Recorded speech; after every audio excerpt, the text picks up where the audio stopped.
Di sholat itu kalau dikerjakan bisa berdampak pada percepatan terkabulnya doa. Minta apapun dijawab sepanjang maslahat. Makanya nanti untuk umat Nabi Muhammad, jangan tunggu panggilan sholatnya adalah panggilan langsung dari Allah. Minta, punya masalah apa? Aku selesaikan, kata Allah. Di sholat itu bukan main-main, bukan beban, bukan sekedar kewajiban, tapi kewajiban yang dipaksa untuk membahagiakan kita. Kalau Allah nggak sayang, nggak akan disuruh sholat. Pak, Bu, itu panggilan sholat. Perhatikan panggilan pertamanya, Al-Baqarah ayat 45. Wasta'inu bis-sabri was-salah. Kata Allah, hei hambaku, kalau engkau punya masalah, sabar dulu, terima. Karena aku titipkan masalah itu kepadamu untuk meningkatkan kualitas hidupmu, bukan ingin membebanimu. Dan tidak mungkin aku uji engkau dengan masalah itu kecuali engkau mampu mengatasinya. La yukallifullahu nafsan illa wus'aha. Nah sekarang bawa itu lewat sholat, minta solusi kepada Allah, terima dulu dengan sabar. Setelah itu belajar untuk meningkatkan kualitas hidup, dan bawa lewat sholat, minta solusi. Ternyata saat kita menunaikan sholat itu diperintahkan oleh Allah, minta, punya masalah apa.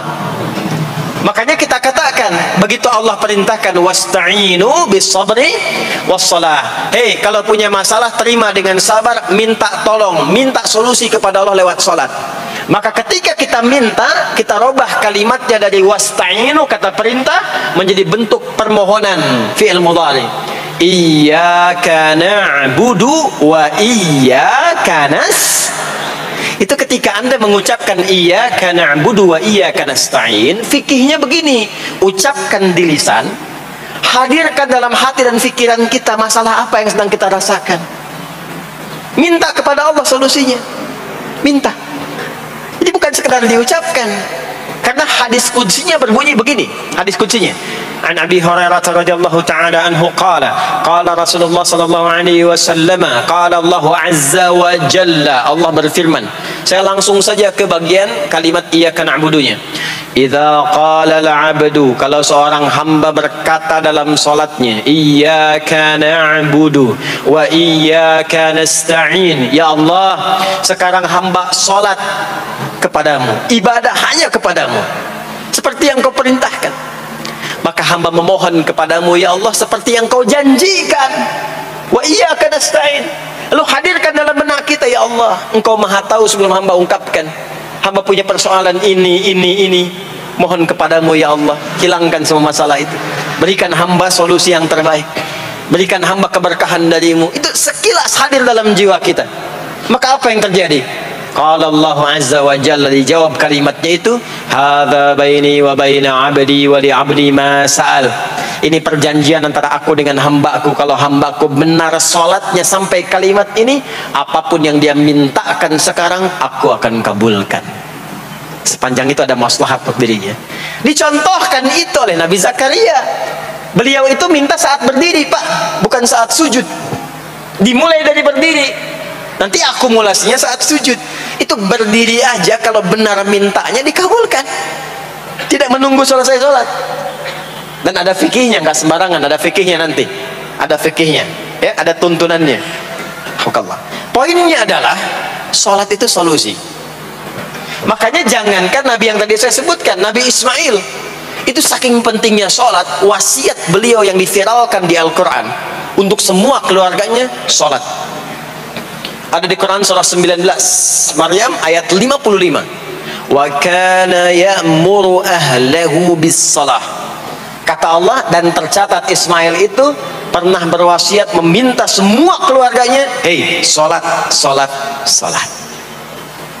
Jadi kalau kita mau urut sampai ke atas, semua sholat. Muhammad sallallahu alaihi wasallam bin Abdullah bin Abdul Muttalib, bin Hashim, bin Abdul Manaf, bin Qusay, bin Murrah, bin Kilab, bin Ka'ab, bin Ghalib, bin Fikir, bin Malik, bin Nadar, bin Kinana, bin Khuzaimah, bin Mudrikah, bin Ilyas, bin Nizar, bin Mudar, bin Ma'ad, bin Adnan, bin Addi, bin Adri, bin Muqawwam, bin Nahur, bin Tarikh, bin Ya'rub, bin Yasjub, bin Nabit, bin Ismail alaihi salam, bin Ibrahim alaihi salam, bin Azar atau bin Nahur, bin Abir, bin Kinan, bin Arfakhshad, bin Sam, bin Nuh alaihi salam, bin Mikhlail, Batusyalah, bin Kinan, bin Anwas, bin Thith, bin Adam alaihi salam. Semua salat. Coba ulangi itu. Semua salat. Para nabi salat, para rasul salat.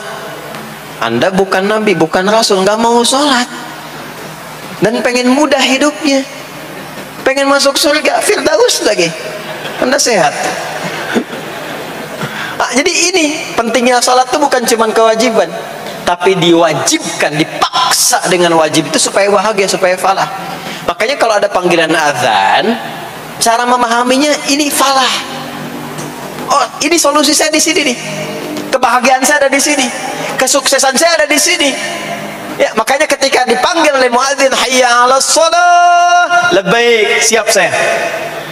Di sini. Ini poinnya. Nah, saya sambungkan kembali, ya. Ketika seseorang dilatih lewat sholat dan sudah mulai tersambung dengan Allah Subhanahu wa taala, maksudnya ingat Allah, terpatahlah semua aktivitasnya. Maka berubahlah lewat sholat ini, lewat latihan ini, semua kegiatannya berubah, didorong menjadi amal soleh. Karena itu, setiap orang yang sholatnya benar, yang pertama dianugerahkan oleh Allah kepada orang sholat itu bukan dunia, bukan dunia, tapi perubahan perilakunya menjadi lebih baik.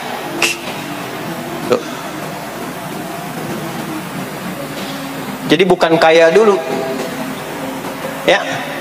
Abdurrahman bin Auf tuh hijrah masuk Islam, dilatih sholat, malah hartanya hilang semua, dirampas.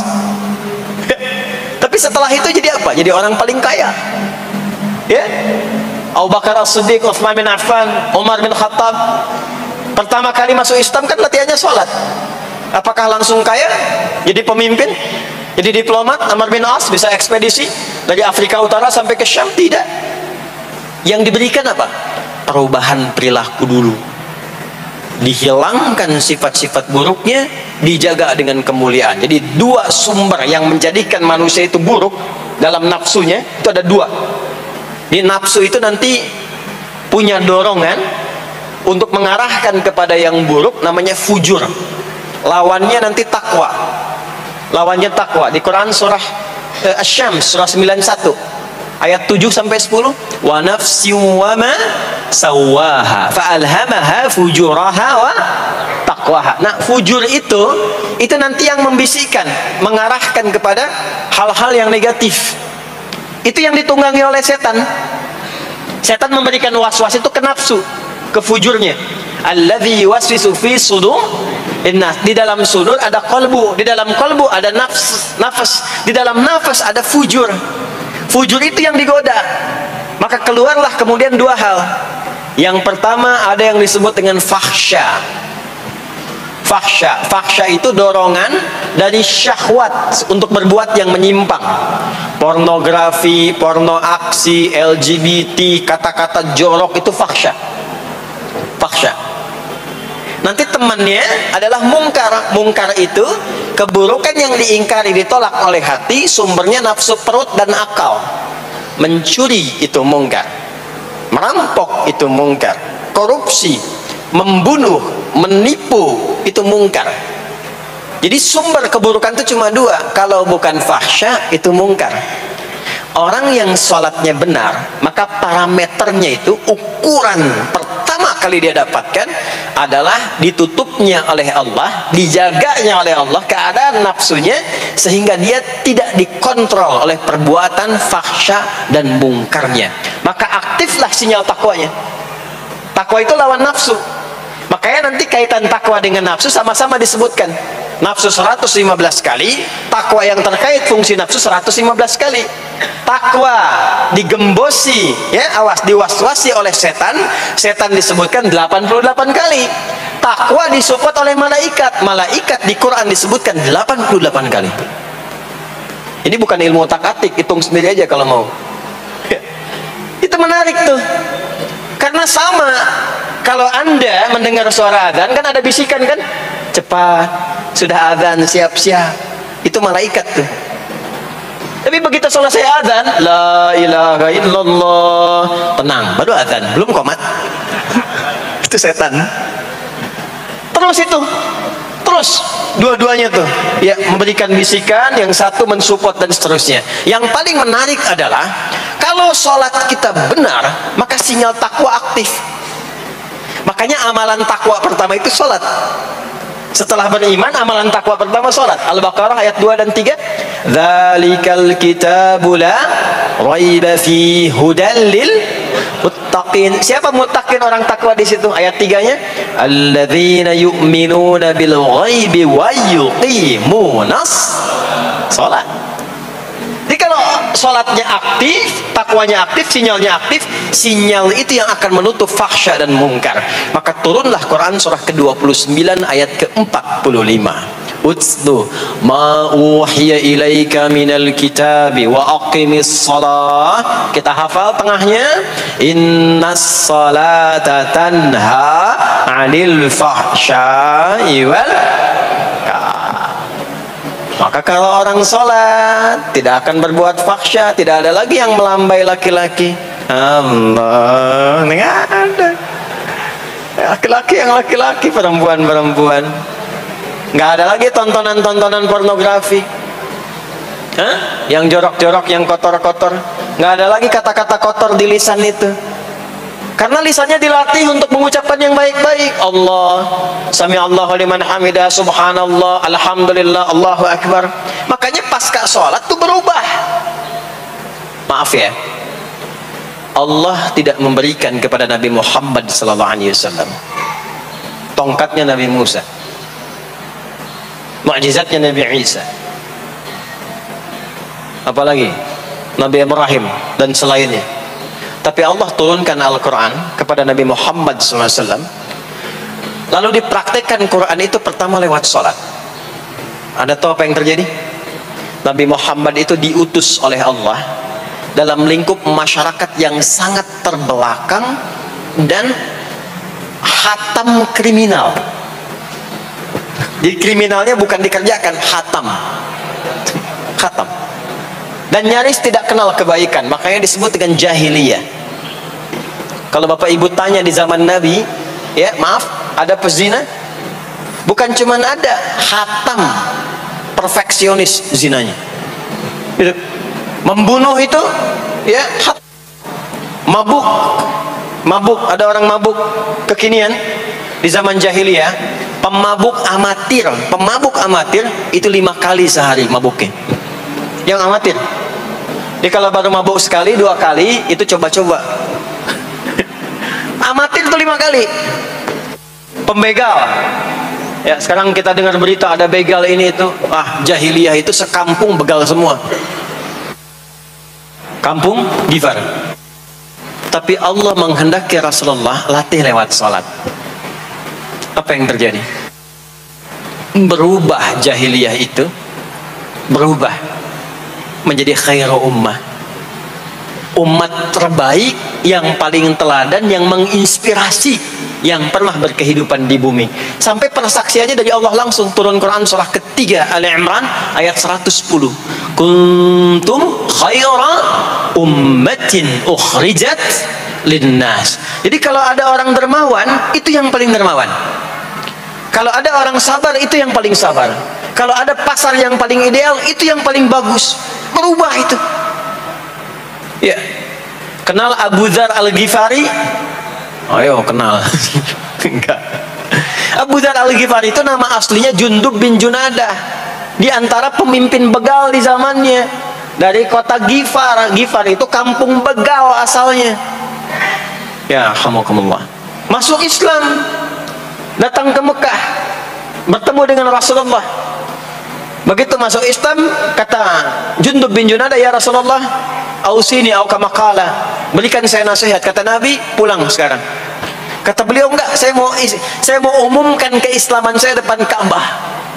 Kata Nabi, jangan lakukan. Sekarang orang masih belum tahu tentang Islam, nanti marah kamu dipukuli. Kata beliau, ya Rasulullah, saya ini membegal terang-terangan, masa bersyahadat sembunyi-sembunyi? Maka keluar ke depan Ka'bah, dia katakan, ya masyarakat Quraisy, hei semua orang Quraisy. Datang orang, Ushidu bi annahu la ilaha illallah wa anna Muhammad Rasulullah. Aku bersaksi, syahadat la ilaha illallah Muhammad Rasulullah. Kalian mau apa? Dipukulin sampai pingsan. Sampai ketika akan diteruskan, ada riwayat mengatakan datang Sayyidina Ali bin Abi Thalib, ada yang mengatakan Sayyidina Hamzah ya bin Abdul Muttalib radhiyallahu ta'ala anhuma jami'an. Datang menyampaikan, jangan teruskan. Kalau ini meninggal, ini wafat, kita akan celaka karena kafilah kita akan lewat desa Ghifar. Kalau lewat Ghifar akan berhasil niaga kita, katanya. Ya, karena akan dihabisi semua ini orang Ghifar. Maka dibiarkan pergi, pulang. Tahu apa yang terjadi? Begitu Nabi hijrah ke Madinah, dikagetkan dengan suara kaki yang berdecak kencang, bang, bum, bang, bum, bang, bum. Ternyata ada berita gembira, sekampung begal Ghifar itu masuk Islam semuanya, berubah jadi baik. Untuk menginspirasi generasi kemudian, maka dipopulerkanlah oleh beliau kunyahnya dengan nama daerahnya. Sayalah Abu Dzar Al-Ghifari. Al-Ghifari itu maksudnya apa? Dulu saya ini berasal dari Ghifar, kampung saya kampung begal. Cuma karena saya masuk Islam, diajarin sholat, diajarin baik, sekampung baik semua. Ya. Makanya orang-orang Arab setelah itu, bahkan non-Arab, kalau datang memperkenalkan daerahnya. Imam Al-Bukhari itu nama aslinya bukan Al-Bukhari, nama aslinya Muhammad.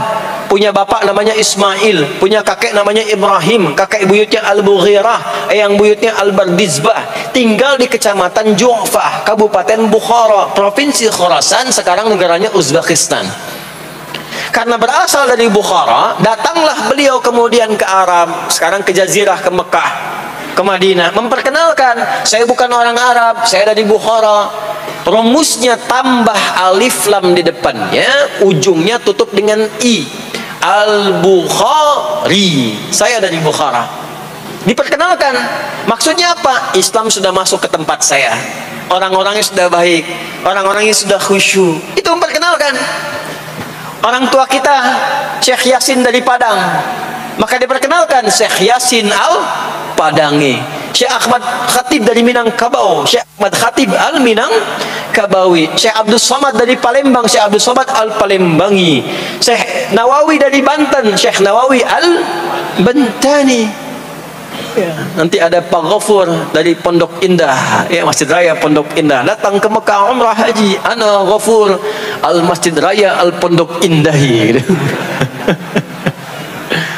Itulah salat. Salat. Jadi salat itu merubah keadaan kita lebih baik. Itulah sebabnya kenapa 5 waktu. Karena Allah inginkan di setiap waktu kita jadi orang baik. Di setiap waktu kita bahagia. Setiap waktu selesai persoalan. Datang masalah subuh, ya, antara subuh ke zuhur kan ada masalah tuh.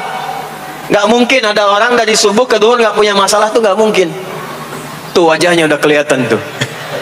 Ya, makanya kita datang, ya, menghadap kepada Allah, minta diselesaikan, minta diberikan taufik, sujud kita, diberikanlah solusi. Zuhur ke asar ada masalah, datang saat asar. Asar ke maghrib punya masalah, datang. Makanya semua ulama dulu seperti itu. Al-Bukhari itu menuliskan kitab sahihnya itu 16 tahun. Setiap satu hadis akan ditulis, salat dulu. Salat dulu.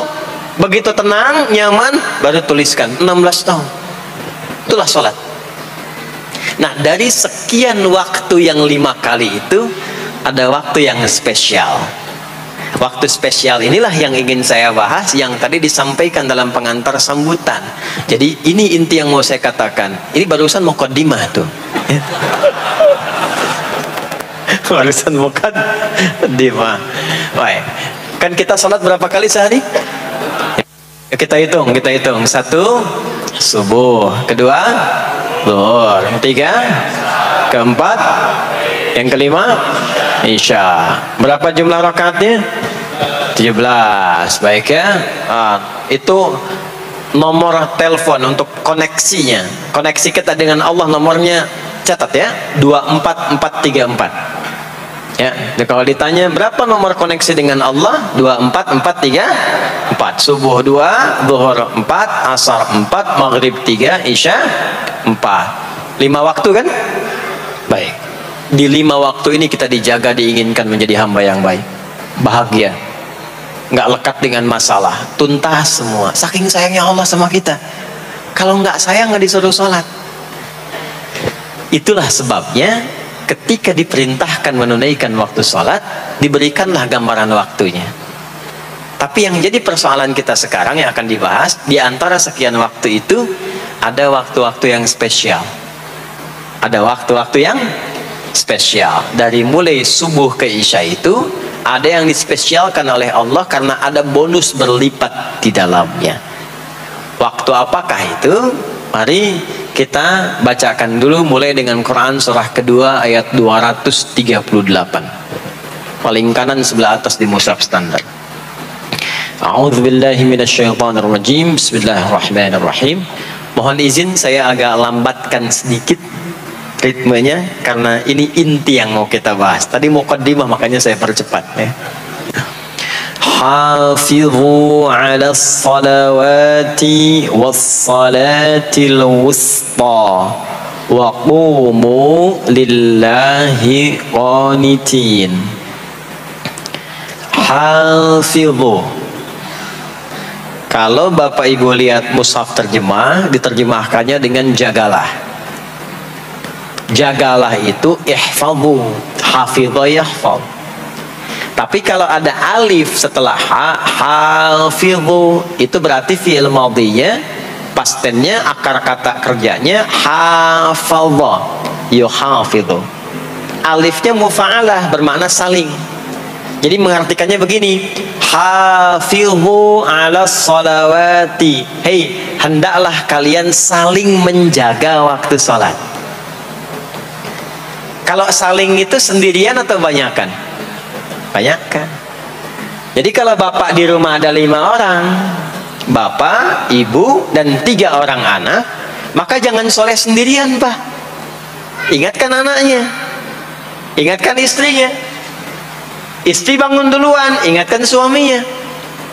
Makanya waktu sholat itu, maaf, jangan cuma disandarkan pada azan yang kita dengar di masjid, harus hafal.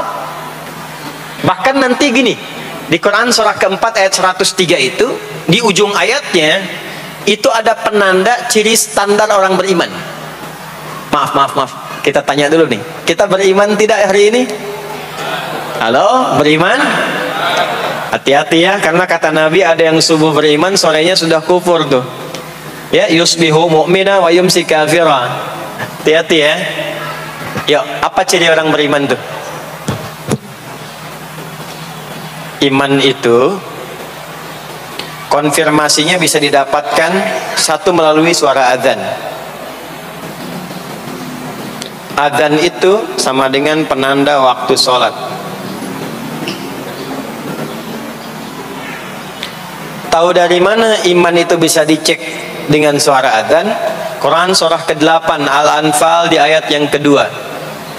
Innamal mu'minuna alladzina idza dzukirallahu wajilat qulubuhum. Sungguh insan beriman itu ciri standarnya bisa dilihat. Kalau disebutkan nama Allah, ada konfirmasi iman dalam hatinya. Jadi iman itu letaknya di kolbu.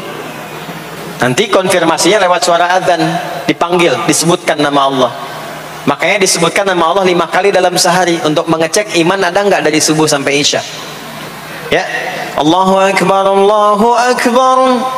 Ada getaran di hati kita, sudah azan. Nah, itulah iman. Itulah iman. Makanya orang yang punya iman dengan yang belum punya iman akan beda getarannya. Ini hanya dimiliki oleh orang yang punya iman saja. Yang belum punya iman nggak bisa, nggak punya itu. Allahu Akbar, Allahu Akbar. Surah apaan nih? Toanya kencang banget, ya. Tapi kalau orang beriman, Allahu Akbar, Allahu Akbar, ya Allah sudah azan. Itu konfirmasi itu. Nah, nanti semakin tinggi imannya, bahkan ada yang orang sudah menunggu sebelum tiba waktunya. Tadi subuh jam 4 lewat 13 di sini. Ada yang nunggu dari jam 3. Padahal belum dipanggil. Ya. Masya Allah. Di Bekasi 4 lewat 9. Allahu Akbar, Allahu Akbar. Azan. Ingat dia. Nah, itu ciri beriman. Cuman imannya standar. Jadi bukan iman yang kuat. Standar. Kuat belum, lemah tidak.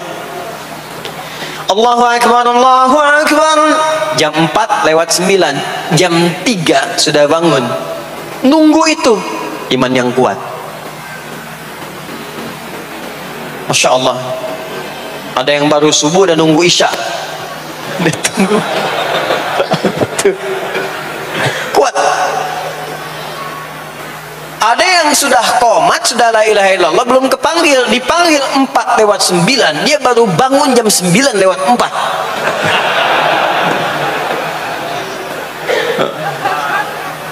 Tuh. Nah, ini iman lemah. Di bawah. Ciri standar, karena dipanggil ingat, maka ciri standar orang beriman itu tahu waktu sholat. Harus tahu Pak, Bu. Itu standarnya. Itu ada di Quran surah keempat, di akhir ayat 103. Inna salata kanat 'alal mu'minina kitaban mawquta. Kalau pakai terjemah balaghah itu bunyinya begini. Sungguh orang beriman itu pasti tahu waktu sholat. Nah, jadi kalau ditanya jam berapa zuhur nanti belum bisa kita jawab dengan sempurna, itu artinya apa? Imannya belum naik itu ke level standar, belum menguat. Ya, ini poinnya. Nah, nanti kapan waktu sholat itu tiba? Kalau ada yang belum ingat, jangan dibiarkan tidak ingat. Makanya kata Al-Quran, saling menjaga ya waktu sholat itu.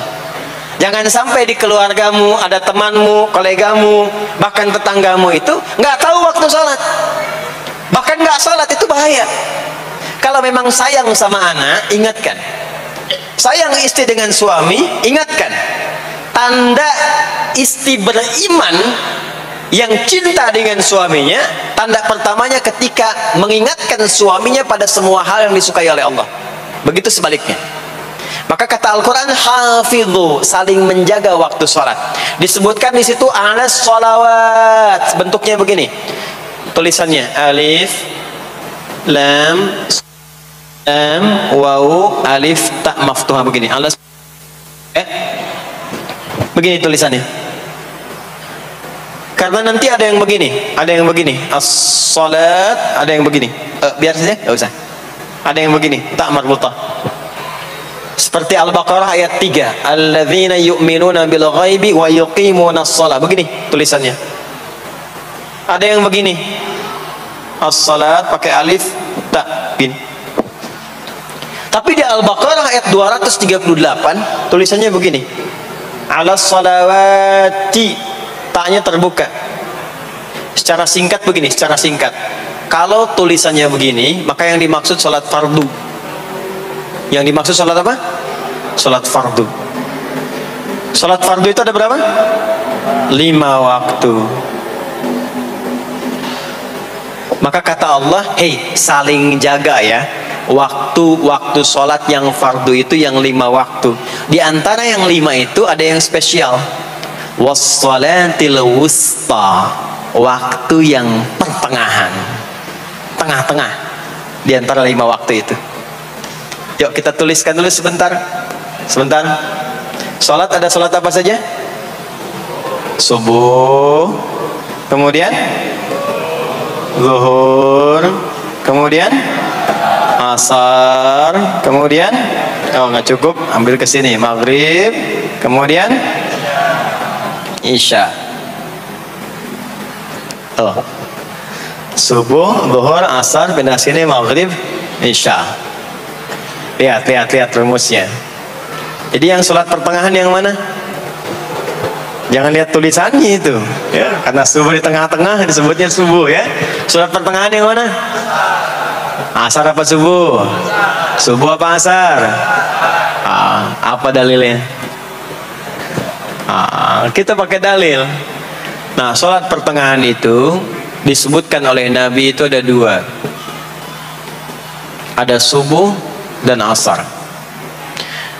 Qala Rasulullah sallallahu alaihi wasallam yata'aqabuna fiikum malaikatul laili wa malaikatul nahari fi salatil asri wa fi salatil fajri. Berebut semua malaikat yang bertugas di siang dan malam, berebut membersamai kita. Kalau berebut itu artinya kalau ada yang berdoa diaminkan, kalau ada yang mohon ampun diistighfarkan oleh malaikat. Jadi malaikatnya minta kepada Allah, ya Allah ampuni si fulan, ya Allah ampuni si fulan, ya Allah si fulan, dan seterusnya sampai selesai. Itu khusus di salat asar dan salat subuh. Sampai kemudian thumma yas'aduna ila sama, kemudian mereka para malaikat itu kembali bertugas masing-masing, lalu Allah mengonfirmasi kepada mereka untuk menunjukkan kebenaran tugas malaikat yang tidak bermaksiat. Allah Maha tahu tentang hambanya, Maha tahu, tapi Allah ingin menunjukkan kepada kita apa yang benar dari lisan malaikat itu yang nggak pernah berdusta. Ya, maka Allah bertanya kepada malaikat, bagaimana keadaan hambaku ketika engkau tinggalkan? Maka disampaikan oleh malaikat itu, ya Allah, aku meninggalkan hambamu si fulan, dia sedang menunaikan ibadah, dia sedang sholat kepadamu, dan khusyuk berdoa, dan seterusnya. Maka apa jawabannya? Saksikanlah, ketika malaikat menyampaikan sedang ibadah, maka turun bonus dari Allah untuk mengampuni dosa si hamba itu. Itulah manfaatnya waktu pertengahan. Waktunya disebutkan di hadis ini asar dan subuh. Antara asar dan subuh itu masih ada yang unggul, ada yang istimewa lagi. Apa yang istimewa? Antara asar dan subuh yang istimewa terletak di subuhnya. Jadi dari 5 waktu ini, yang pertengahan asar dan subuh, karena amal di bawah ditunjukkan untuk mendapatkan penilaian langsung dari Allah seketika dan memberikan jawaban dari apa yang kita inginkan, asar dan subuh. Tapi dibandingkan asar dengan subuh, bila keduanya dibandingkan, dua-duanya mulia, maka subuh punya kemuliaan yang tidak dimiliki oleh asar. Ya, makanya nanti asar bisa bertemu dengan zuhur, masih ada jama, masih ada qasar. Maghrib ketemu isya, masih ada jama, ada qasar. Ya, tapi subuh nggak bisa dijama, nggak bisa dikosor. Ya. Makanya subuh letaknya jauh, ke isya jauh, ke zuhur jauh. Ya, saya mau jamaah, ya jama antara isya dengan subuh biar nanti bangunnya sekalian gitu, nggak bisa. Ya, maghrib masih bisa dijama dengan isya, isya dikosor dari 4 jadi 2. Maghrib nggak bisa dikosor karena 3 nggak mungkin jadi 1,5. Ya. Zuhur udah 2, masa mau dikurangin lagi? Subuh udah 2, nggak mungkin dikurangi lagi. Maka dari itu subuh menyendiri sendiri. Nah, ada apa kemuliaan di subuh itu? Maka turunlah Quran surah ke-17 ayat 78 yang tadi saya bacakan di awal. Aqimis salata liduluki syamsi ila ghasaqil lail. Sampai sini zuhur sampai isya. Dulu kisyamsi tergelincir matahari itu zuhur, sampai ghasaqil lail tiba malam itu isya. Lalu ditutup ujungnya wa qur'anal fajr. Khusus untuk subuh itu ditambahkan selain sholat ada bahasa Quran di Quran sendiri. Khusus untuk subuh redaksinya ditambahkan dengan Quran.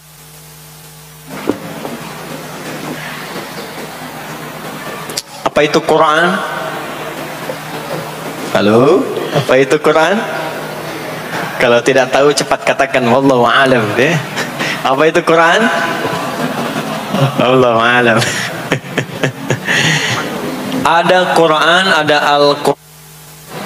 Ada Quran, ada Al-Quran. Kalau yang disebut Al-Quran itu mutlak firman Allah. Dari mulai Al-Fatihah sampai An-Nas. Ini yang terdapat di dalam mushaf ini, di 2 jilid ini. Ya, itu Al-Quran. Kalau disebutkan Quran tanpa alif lam, maka yang dimaksudkan bacaan secara umum. Apakah itu Al-Quran, doa, istighfar, semua bacaan itu Quran. Kemuliaan sholat subuh itu dimulai sejak waktu fajar, matahari mulai keluar sinarnya untuk membelah gelapnya malam, itu sinarnya disebut dengan fajar. Nanti subuhnya saya terangkan di akhir. Sinarnya membelah kegelapan malam, fajar shadiq. Maka pada saat itu bukan hanya sholatnya yang punya keistimewaan seperti sholat asar tadi, tapi semua bacaannya langsung dijawab seketika oleh Allah Subhanahu wa Ta'ala, dipersaksikan oleh seluruh malaikat dan dijawab langsung oleh Allah Subhanahu wa Ta'ala. Jadi kalau Anda berdoa, maaf, doanya lebih cepat terkabul kalau dipanjatkan dengan cara yang benar dan khusyuk. Kalau Anda istighfar, langsung dijawab. Kalau kita baca Quran, pahala langsung dituliskan berlipat. Itulah kemuliaan waktu fajar. Jadi Allah sendiri yang menyampaikan, bukan cuma sholat yang penting, semua bacaannya itu langsung didengar, langsung direspon, langsung dipersaksikan. Karena itu ada anjuran bahkan dari Al-Quran, dan ini dikerjakan oleh semua sahabat. Saking pentingnya sholat subuh itu, waktu fajar itu, bahkan mereka bangun dan menunggu sebelum tiba fajar. Maka disitulah muncul kemudian tahajud. Maka muncullah kemudian istighfar sebelum waktu subuh. Ya, ada amalan. Ini saya mau kasih rahasia ya. Tapi tolong jaga, ini antara kita saja di sini. Ya, rahasia. Ada waktu sebelum subuh. Cuman 15 sampai 20 menit kurang lebih. Ingat ya, kalau dikonversi sekitar 15 sampai 20 menit waktunya. Namanya waktu sahar. Sahar, jamaknya ashar. Jamak itu karena setiap hari oleh Allah dikasih itu. Sahar, jamaknya ashar.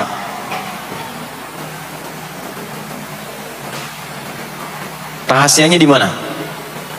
Bapak Ibu, ini waktu yang paling cepat untuk terkabulnya doa.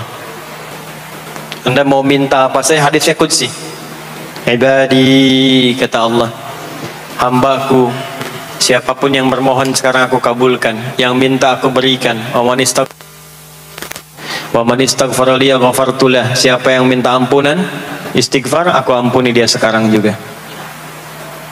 Baik, Bapak Ibu, begini saya tanya nih, kalau ditawarkan minta apa saja diberi, ya, terus minta ampun juga diampuni, pilih mana? Minta apa saja diberi, mau minta apa saja, atau mau minta ampunan istighfar, pilih mana? Jujur aja, kalau ada proyek nilainya 100 miliar, ya, ada utang 1 miliar belum ditutup, terus belum minta apa saja diberikan, pilih mana? Minta 100 miliar potensi dikabulkan, atau minta diampuni dosa, pilih mana? Pilih salah satu, nggak usah dua-duanya. Oh, ada tawaran dikasih 100 miliar atau diampuni dosa, pilih mana? Ampuni dosa. Wah, banget ya. Kata ibu kalau bisa dua-duanya gitu. Coba, kalau ada rumus begini, Anda disuruh memilih apakah dunia dan seisinya atau memilih ampunan Allah, maka pilih ampunan Allah. Karena nanti ada rahasia yang kedua. Oh, banyak rahasia ini. Ada rahasia istighfar. Istighfar itu kalau sudah menyatu dengan jiwa kita, sudah terbiasa, maksudnya biasa istighfar, dan jadi karakter, jadi kebiasaan. Bukan hanya pasca sholat, di mobil istighfar, di kantor masuk istighfar, sudah kebawa, udah refleks itu. Faidah keutamaan untuk orang yang rajin istighfar itu ada dua. Satu, diampuni dosanya oleh Allah, yang cirinya nanti akan dijaga dari maksiat. Ya, bukan maksum, karena maksum itu untuk para nabi, untuk para nabi dan rasul. Manusia nggak ada yang maksum selain nabi dan rasul. Maksudnya apa? Diberikan petunjuk oleh Allah untuk menjaga diri, sehingga ketika dosanya diampuni, dia nggak berbuat dosa itu lagi. Mata biasa melihat yang tidak baik, tobat, diampuni dosa mata itu, cirinya adalah mata nggak senang lihat yang nggak baik lagi. Itu dosa mata diampuni, ciri tobat diterima. Maka istighfar itu menggugurkan dosa-dosa dan menjaga kita dari perbuatan salah. Yang kedua, orang yang sudah terbiasa beristighfar, itu doa cepat dikabulkan bahkan sebelum ia memintanya dan memohonkannya. Di sebelum melafazkannya, itu bisa terjadi Allah sudah mengabulkannya. Itulah kemuliaan istighfar. Nah, orang-orang yang istighfar menunggu waktu datangnya fajar, itu mendapatkan kemuliaan langsung dari Allah, sampai dikatakan di Al-Quran, disebutkan sebagai orang-orang yang akan menghuni taman surga yang sekarang sedang beraktivitas di dunia. Itu ada di Quran surah ke-51 ayat 15 sampai 18. Yang istighfarnya di ayat 18. Ya, jaminan surganya ayat 15, 16, 17-nya tentang tahajud. Innal muttaqina fi jannatin wa 'uyun akhidhina ma atahum rabbuhum innahum kanu qabla dhalika muhsinin. 17-nya kanu qalilan minal laili ma yahja'un, bahkan nunggu waktu sahar, nunggu subuh, tahajud dulu. Kemudian 18-nya wabil ashari hum yastaghfirun. Istighfar sampailah tiba dia waktu fajar subuh. Ya, itu selesai dia istighfar, dapat kesempatan subuh, sholat dulu 2 rakaat. Itu saking tingginya waktu itu, nilainya kata Nabi melebihi dunia dan seisinya. Melebihi dunia dan seisinya. Masya Allah. Makanya muncul kemudian sabda Nabi, raka'atul fajri khairum minad dunya wa ma fiha. 2 rakaat subuh ini daripada dunia dan seisinya. Itu asalnya di sini. Nah, jadi memang subuh itu masih diperjuangkan. Dan subuh itu generatornya, kalau subuh sudah bisa konsisten, yang lainnya ikut. Subuh tuh kalau sudah konsisten, subuh ke masjid jamaah subuh jamaah, bangun tahajud, istiqamah, istighfar, itu kalau subuhnya sudah bagus, yang lainnya ikut. Ya, makanya ada kaum yang sekarang sangat khawatir jumlah orang Islam kalau sholat subuh itu seperti sholat Jumat, sangat takut itu. Ya, ada ini viral kisahnya, viral, saya nggak ceritakan pun Anda bisa dengar. Ya, jadi ada golongan orang Yahudi yang selalu mengamati jamaah sholat subuh umat Islam, dan dia melihat, ya, ketika mulai ramai, dia mulai katakan, kenapa Anda selalu mengamati itu? Ya, sebab kami lihat kalau jumlah jamaah subuhnya sudah seperti sholat Jumat, itulah kemakmuran, kebangkitan dan kebaikan umat Islam akan tumbuh kembali. Jadi akan berpengaruh kepada yang lainnya. Itulah mudah-mudahan kegiatan perjuangan subuh, ya, ada pejuang subuh baik di Masjid Raya Pondok Indah, di masjid-masjid yang lainnya, memberikan keberkahan kepada kita, dan puncaknya adalah perubahan pada perilaku. Jadi kalau cuman berjuang datang subuh tapi tidak merubah perilaku, ada yang salah dengan itu semua. Ada yang tidak tepat, ada yang belum sempurna. Itu yang bisa kita sampaikan sebagai kajian pembuka kita di kesempatan kali ini. Mudah-mudahan ada manfaat yang bisa kita dapatkan. Kesimpulannya adalah sholat adalah inti amalan kita yang bisa merubah alur kehidupan kita dunia dan akhirat. Sholat kunci kebahagiaan, sholat kunci kesuksesan, sholat kunci datangnya rahmat Allah Subhanahu wa ta'ala. 2, Allah meminta kita menunaikan sholat 5 kali dalam sehari untuk memudahkan semua urusan kita di setiap waktu dalam sehari itu. Dan yang ketiga, di antara sekian 5 waktu itu ada waktu-waktu yang istimewa, yaitu asar, dan yang paling istimewa adalah subuh ataupun fajar. Mudah-mudahan kita bisa konsisten menunaikan dan menjaga waktu salat itu sampai kita pulang kepada Allah dalam keadaan husnul khatimah. Sementara itu yang disampaikan. Baik, mudah-mudahan ada keberkahan dari apa yang telah disampaikan. Pasti apa yang saya sampaikan pasti ada salah, pasti ada yang kurang tepat, pasti ada yang keliru disampaikan. Mohon diingatkan supaya saya koreksi, tinggalkan yang salahnya, ambil yang benar, yang baik, yang kira-kira bisa diamalkan. Jauhi hal-hal yang bisa menjauhkan kita dari Allah, dan semoga kita semua diwafatkan dalam keadaan husnul khatimah insyaallah.